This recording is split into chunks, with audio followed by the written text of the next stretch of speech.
집중을 할 때 도파민이 아주 뚜렷하게 그 순간 활성화되는 거예요. 그 5분에 집중하고 그 다음에 집중이 안 되면 다시 쉬는 거죠. 이런 식으로 도파민을 세이브했다가 필요할 때 폭발을 시키고 다시 세이브하고 이렇게 할 수 있는 이 패턴을 내가 만들어내고 이런 패턴을 강화시킬 수 있을수록 내 전체적인 도파민 레벨이 낮다 하더라도 삶의 질은 내가 잘 좋은 쪽으로 끌고 갈 수 있다.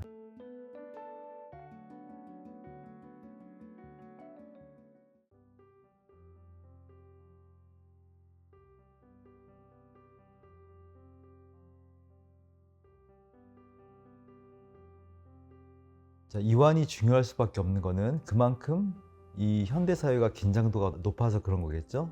그러니까 긴장과 이완이라는 것은 이제 균형이 맞아야 되는 건데, 건강 차원에서 보면은 주로 이완이 돼 있다가 꼭 필요할 때만 긴장을 하는 이런 것들이 가장 자연스럽고 좋은 거거든요. 그런데 언제부턴가 현대 사회가 너무 바빠지고 정신적으로 많이 이렇게 신경 쓸 게 많아지고 하면서 주로 긴장이 주로 지배적인, 그러다 보니까 만성 긴장의 어떤 사회가 된 거죠. 만성 긴장, 만성 스트레스, 만성 피로, 만성 뇌질환 이런 식으로 이렇게 가는 거예요. 그래서 파킨슨 환자뿐만 아니라 모든 분들한테 요즘은 다 필요하고 핵심적인 것은 수면이죠. 이완의 극단적인 형태가 수면인데 수면부터가 많이 깨져 있고, 그래서 계속 이 뇌의 건강 관점에서는 이완을 할 수 없고 잠을 못 자는 이런 어떤 패턴이 굉장히 최악입니다. 뇌 입장에서는 도파민적인 것뿐만 아니라 모든 요소에서 그런 건데, 도파민의 관점에서 봐도 뇌 건강을 지키는 데 있어서는 이완이 정말 필요하다. 몸에서의 어떤 회복력, 건강을 스스로 유지하는 능력, 이거는 전부 다 이완에서 나오는 거거든요. 그러니까 수면도 그렇고 여러 가지 휴식도 그렇고 이럴 때 몸이 재충전이 되는 건데, 이 부분에 대한 거를 조금 더 구체적으로 말씀드리면, 제가 도파민이라는 것을 설명하는 데 있어서 도파민의 활성, 도파민의 아껴쓰기, 이 얘기를 하기 위해서는 결국은 자율신경 얘기를 할 수밖에 없고 여러 가지 호르몬 얘기를 할 수밖에 없는데, 이 자율신경에서의 그 교감신경과 부교감신경이라는 것은 여러분들이 앞으로 항상 머릿속에서 담아 두셔야 됩니다. 그래서 이완이라는 것은 결국 부교감신경을 올리는 거거든요. 그러니까 자율신경 쪽에서 부교감신경이 올라갔을 때 그에 따른 면역 증강이랄지 뇌에서 좀 더 깊은 휴식이랄지 충전이랄지 이런 것도 일어나거든요. 기본적으로 요즘 그 현대인들은 대부분 교감신경이 더 지배적이란 말이에요. 그래서 부교감신경을 이제 갑자기 확 올릴 수는 없어요. 그러니까 점진적으로 이렇게 조정을 해줘야 되지, 교감신경이 항상 더 우세인 항진되어 있는 불균형 상태에서는 내가 잠을 자거나 쉬더라도 이 부교감이 충분히 못 올라간다는 뜻이에요. 그러니까 질이 낮은, 효과가 적은 그런 휴식과 수면이 되는 거죠. 그래서 이런 부교감신경을 계속 올리는 연습이 필요한 거고, 그런 것들은 이미 만성 피로가 돼 있거나 만성 긴장이 돼 있는 상태에서는 좀 더 특별한 노력이 필요합니다.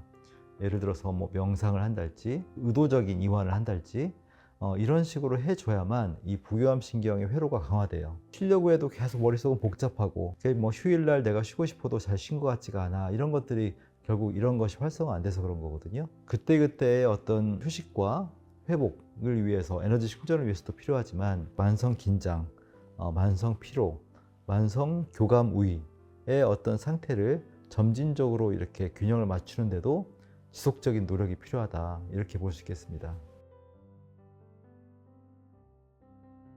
파킨슨 병이 시작이 되는 과정 자체가, 특히 최근에의 파킨슨은 뇌 피로에 의한 단계를 거쳐서 오는 경우가 많기 때문에, 이 뇌 피로라는 것은 대부분 아까 말씀드린 만성 피로, 그 다음에 만성 스트레스, 만성 긴장, 이런 쪽에서의 어떤 루트를, 단계를 밟아가거든요. 때문에 이거를 돌리기 위해서라도 꼭 필요합니다. 그러니까 도파민이 떨어지면은 휴식도 잘 안 되거든요. 잠을 자는 것도 도파민이 필요합니다. 근데 도파민이 건강한 사람들에 비해서 떨어져 있다 보니까 수면도 원활치가 않게 되고, 이렇게 해서 이제 악순환이 되는 건데, 아까 말씀드렸듯이 결국은 이완 능력을 키우고 부교감 신경을 올리기 위해서는 내가 의도적으로 이완을 할 수 있는 그런 어떤 연습을 하는 게 필요하다.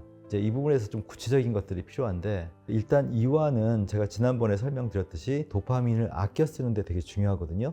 이완 능력을 키움으로써 지금까지 발병이 되었던 뇌에서의 어떤 피로 단계를 되돌리는 차원도 중요하지만, 당장 오늘 하루에서 내가 부족한 도파민을 아껴 쓰는 데 있어서 중요하다는 거죠. 그날 하루를 위해서라도 이렇게 이완을 잘 해야 되는데, 이완을 하는 데 있어서 이게 어떻게 이완하지라는 것이, 지난번에 제가 몸에 힘을 그냥 빼세요라고 했거든요.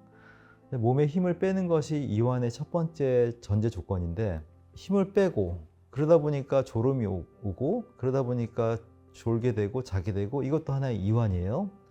근데 좀 더 내가 의도적으로 내가 컨트롤하면서 이완의 어떤 능력을 키워가는 것은 내가 주도적이어야 돼요. 졸리다 보니까 자고 이게 아니라, 그럴 때 가장 좋은 어떤 이완 훈련은 몸의 감각을 느끼는 겁니다. 몸에 힘을 빼다 보니까 머리도 몽롱해지고 그러다 보니까 졸리고, 이것도 물론 좋은 이완이지만 주도적인 이완은 아니에요.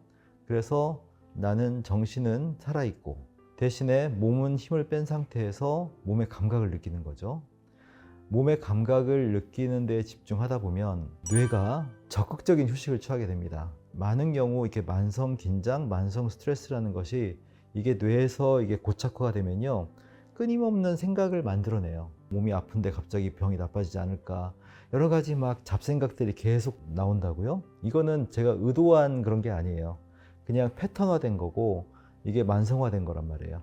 근데 이런 식의, 제가 말씀드렸듯이 그런 잡생각들이 대부분 어떤 부정적인 감정을 기반으로 하고 있고, 이런 것들을 계속 돌리는 것 자체가 도파민을 굉장히 소모시키고 계속 긴장시키고 코티졸을 분비시키고 교감신경을 올리고 이런 거란 말이에요.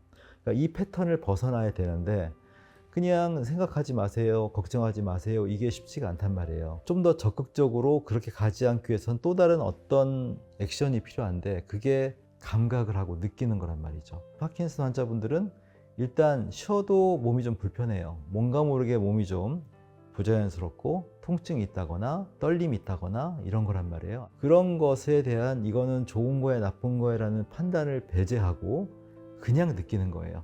그러니까 느낄 수 있는 대상이 있으면 좋아요. 손끝을 집중해서 손끝에서 따뜻한 혈액순환이 되는지 보세요. 이거 어려운 거란 말이에요. 근데 어딘가 몸이 불편하니까 그 불편함을 갖다가 내가 바라보는 건 쉽단 말이에요. 근데 아유 힘들어, 또 내가 떨림이 심해졌네, 이런 것은 판단이에요. 그거에 따라서 또 두려운 감정이 일어나는 거고, 그에 따라서 아 오늘 왜 또 심해졌지, 이렇게 돌아가는 거는, 이거는 도파민 쪽으로 안 좋은 거고 긴장을 유발하는 거고, 떨림이 있네, 전에보다 조금 움직임이 심하네, 그렇네, 또 좀 더 보니까 이 손이 한쪽이 더 굳어 있네, 이런 걸 느끼는 거예요. 그런 걸 느끼는 과정 자체가, 이게 뇌에서는 회로가 다릅니다. 생각에 집중하는 회로와 감각에 집중하는 회로가 달라요. 그래서 감각에 집중을 할 때는 이게 좀 더 이완이 됩니다. 이완을 해야만 더 감각에 섬세하게 집중하거든요. 우리가 생각을 할 때는 더 긴장을 해야만 그 생각에 몰입이 되고, 감각을 느낄 때는 좀 더 이완이 돼야지 더 감각을 더 섬세하게 느껴요. 그러니까 그 감각을 섬세하게 느끼려고 하는 과정에서 이완이 된다고요. 몸에 힘을 빼고 릴렉스가 된 상태에서 어떤 몸에서의 감각을 한번 이리저리 느껴보는 거, 즐거운 일은 아니지만 그래도 그게 조금 익숙해지면 그게 굉장히 가장 최선의 이완이 될 수 있다는 거, 그걸 바탕으로 도파민이 세이브가 되고, 세이브가 된 만큼 필요할 때 도파민을 또 의도한 대로 잘 쓰일 수 있는 그런 응집력을 만들 수가 있다는 거, 이런 면에서 굉장히 도움이 됩니다. 그래서 도파민이라는 것은 우리가 이미 특별히 약을 먹지 않는 이상은 건강한 사람에 비해서 떨어져 있는 건 어쩔 수 없잖아요. 이걸 갑자기 올릴 수 없잖아요. 그래서 도파민이라는 것이 이렇게 떨어져 있는 상태를, 이 상태에서 어떻게 도파민을 효율적으로 쓸 것인가, 이게 핵심이 되는 거죠. 효율적으로 쓴다는 것은 필요할 때 쓰는 거예요. 소모하는 게 아니고, 낭비하는 게 아니고, 오늘 운동을 할 때, 아니면 어떤 일을 할 때, 어떤 취미 생활을 할 때, 그때 집중하는 거죠. 집중을 할 때 도파민이 아주 뚜렷하게 그 순간 활성화되는 거예요. 그 5분에 집중하고 그 다음에 집중이 안 되면 다시 쉬는 거죠.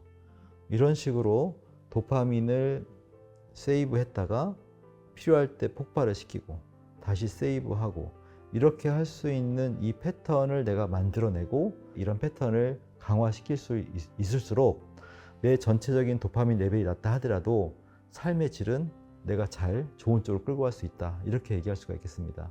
그렇게 하기 위한 첫 번째 조건이 이완입니다. 불안한 상황에서 쉽게 이완할 수 있는 방법이 있을까요?